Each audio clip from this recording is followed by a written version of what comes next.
दोस्तों, मुख्यमंत्री डॉक्टर मोहन यादव एक बार फिर दिल्ली गए। दिल्ली में जाकर उन्होंने गृह मंत्री अमित शाह से मुलाकात की। गृह मंत्री अमित शाह से मुलाकात में क्या कुछ उनकी बातें हुई, उस पर भी हम बात करेंगे। लेकिन विपक्ष जो लगातार आरोप लगाता है मध्य प्रदेश के मुख्यमंत्री पर कि ये जो मुख्यमंत्री हैं ये पर्ची वाले मुख्यमंत्री है, हर छोटी छोटी बात को लेकर दिल्ली जाते हैं, वहां से जो पर्ची मिलती है उस हिसाब से ये काम करते हैं। इस बात में कितनी सच्चाई है? क्या वाकई में नेतृत्व की जो क्षमता है वो मुख्यमंत्री डॉक्टर मोहन यादव में नहीं है? लगता तो ऐसा ही है दोस्तों, और लगता है ऐसा इसलिए है क्योंकि यदि आप हर बात आला कमान से पूछने के लिए जाओगे तो फिर प्रदेश की जनता भी देखती है, विपक्ष भी देखता है और लोग भी समझते हैं कि हर छोटी छोटी बातों को लेकर, हर छोटी छोटी समस्याओं को लेकर आप दिल्ली पहुंचते हैं, आपको दिल्ली तलब किया जाता है, आपको दिल्ली बुलाया जाता है और वहां पर आपकी क्लास लगाई जाती है। तो क्या ऐसे मुख्यमंत्री के हाथ में प्रदेश सौंपना यह कितनी ईमानदारी की बात है?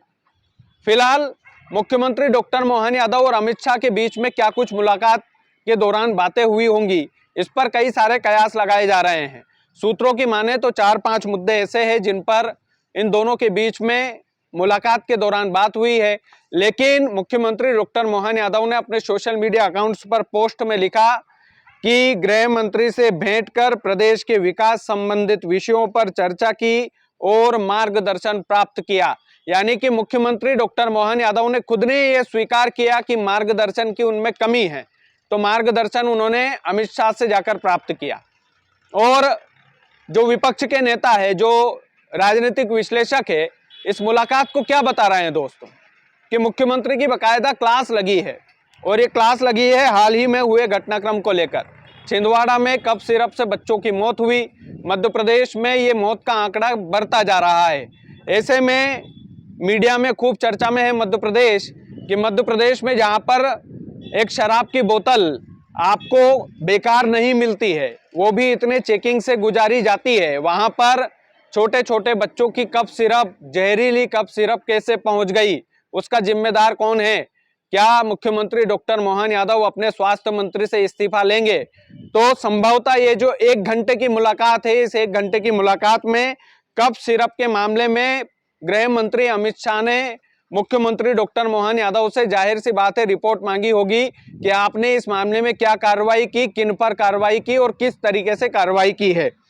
ओबीसी आरक्षण पर भी चर्चा हो सकती है, क्योंकि मध्य प्रदेश में ओबीसी आरक्षण को लेकर सर्वदलीय बैठक अभी बिठाई गई थी पिछले दिनों, और उसमें सहमति बनी थी कि ठीक है भाई, अच्छा सरकार का निर्णय है। तो विपक्ष ने भी सरकार का साथ दिया था, लेकिन विपक्ष और पक्ष दोनों लड़ते हुए दिखाई दिए थे कि हमने आवाज उठाई इसलिए मुख्यमंत्री डॉक्टर मोहन यादव ओबीसी आरक्षण पर चर्चा के लिए माने।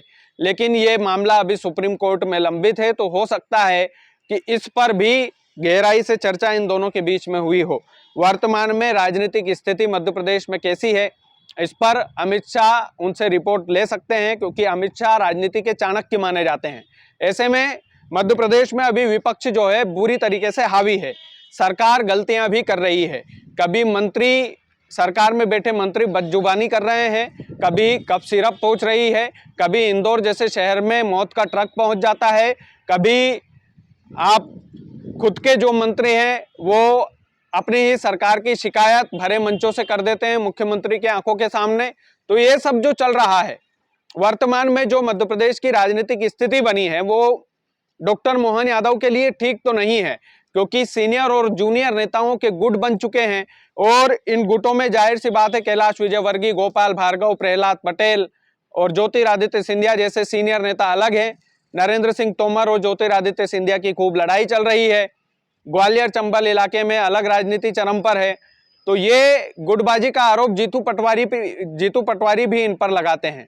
ऐसे में जाहिर सी बात है कि वर्तमान में जो राजनीतिक परिस्थितियां हैं उन पर इन दोनों की खुलकर बातचीत हुई होगी। आगामी विकास की परियोजनाओं को लेकर मध्य प्रदेश में क्या कुछ प्लानिंग चल रही है, इस पर भी चर्चा हो सकती है कि भाई आप मध्य प्रदेश में इतना कर्जा ले रहे हो, मध्य प्रदेश कर्जे में डूबा हुआ है, तो आप ये कर्जा क्यों ले रहे हो? विकास की क्या प्लानिंग है? किस तरीके से मध्य प्रदेश को और भी बेहतर तरीके से मध्य प्रदेश की जनता को हम सुविधा दे पाए ताकि फिर से भाजपा की सरकार बन पाए। इस पर अमित शाह और मुख्यमंत्री डॉक्टर मोहन यादव के बीच में चर्चा हो सकती है। केंद्र की योजनाओं को राज्य में प्रभावी ढंग से लागू कैसे करना है, किस तरीके से करना है, इस पर भी अमित शाह और डॉक्टर मोहन यादव के बीच में चर्चा हो सकती है। और अमित शाह टिप्स दे सकते हैं कि आप केंद्र की जो अच्छी योजनाएं हैं उनको अपने प्रदेश में लागू कैसे करें। ये जो क्षमता थी कुशल नेतृत्व की, दोस्तों इसमें कोई दो राय नहीं है। पूरा मध्य प्रदेश समझता है कि जो पूर्व मुख्यमंत्री थे शिवराज सिंह चौहान, वर्तमान में देश के कृषि मंत्री, उनके अंदर जो नेतृत्व क्षमता थी वो क्षमता मुख्यमंत्री डॉक्टर मोहन यादव में नहीं है। मीडिया के कठोर सवालों से भागते हुए नजर आते हैं।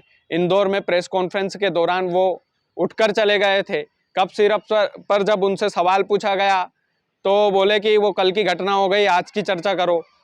तो ये जो परिपक्वता है वो परिपक्वता मुख्यमंत्री के अंदर कब आएगी और क्या आला कमान, भारतीय जनता पार्टी का आला कमान वो परिपक्वता डाल पाएगा इनके अंदर?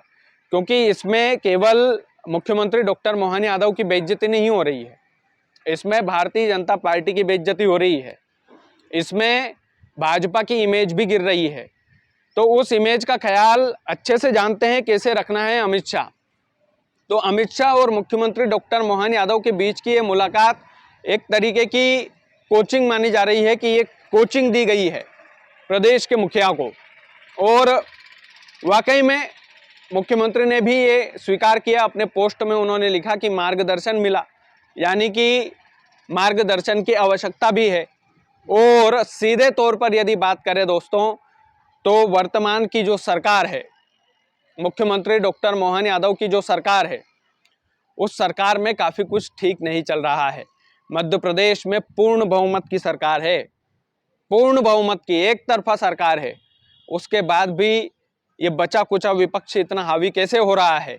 अमित शाह को इस बात की चिंता तो सता रही होगी, इस बात की चिंता तो सता रही होगी कि हमने नए नवेले व्यक्ति को मुख्यमंत्री बनाया है, तो ये जो पुराने नेता हैं जो नए व्यक्ति के अंडर में काम कर रहे हैं, इनके दिलो दिमाग पर क्या असर होगा? जाहिर सी बात है दोस्तों, कई बार मुख्यमंत्री दिल्ली गए हैं पिछले दिनों में, और कई बार दिल्ली जाकर के उन्होंने सफाई दी, मुलाकात की, मार्गदर्शन प्राप्त किया। हालांकि इतना ज़्यादा मार्गदर्शन यदि आपको प्राप्त करना है, यदि इतना ज़्यादा मार्गदर्शन की आवश्यकता है, तो फिर भाई आप प्रदेश की कुर्सी पर कैसे बैठे हो, ये बात समझ में नहीं आती, या कैसे बिठाया गया है आपको।